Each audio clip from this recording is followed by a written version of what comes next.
So imperfect revolutions. No, and I agree with Bill. Whenever the U.S. worse. goes in and tries to impose our vision of democracy in that region, we fail. We No. took Mossadegh out in Iran, and we ended up with the Shah, and then we ended up with. But that's not our fault. It's not our fault what came out. We didn't go into Egypt. Well, we wound up with the Muslim Brotherhood. We didn't go into Egypt. We were supporting and propping up Mubarak for 30 years, even as we were cheering for all the Tahrir Square demonstrators as though we were on their side. It was our government that kept Mubarak in power, just like we've done across the entire Muslim world. And it's amazing for you to say that, well, look at all these Muslims. The minute you give them a little bit of freedom, they go wild and they start being all violent. How can you be a citizen of the United States, the country that has generated more violence and militarism in the world over the last 5 or 6 decades, and say, look at those people over there, they are incredibly violent? We play a significant role in what has been happening in the Middle East because we've been interfering and dominating that region in order to have access to the oil. I wasn't talking about violence. I was talking about theocracy.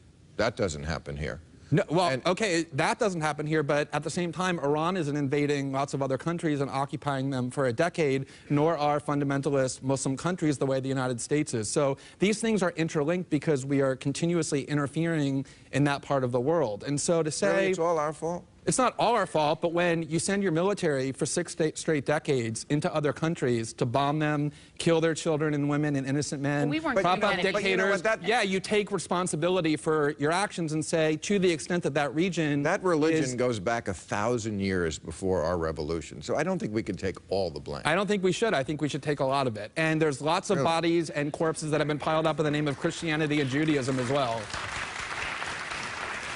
Not recently. Have you heard of the occupation of the West Bank and Gaza for the last 50 years, motivated in part by extremist views of Judaism, or the wars in Europe, or the fact that there were generals in the United States saying we have to go and invade and destroy Iraq, a country of 26 million people, because our God is bigger? Lots of religions, not just Islam, produce violence. Well, if I could just make one quick point about Egypt. That silly liberal view that all religions are alike, because it makes you feel good. No, it makes you feel good to say our side is better. Those people over there are primitive and violent. No, it makes you feel good to put a crown on your head and say, I'm a good person. How do I prove that? You get to ignore the responsibility that your own government has for the violence and instability in the world by saying, look, it's that primitive religion over there that's to blame. All right, it's time for our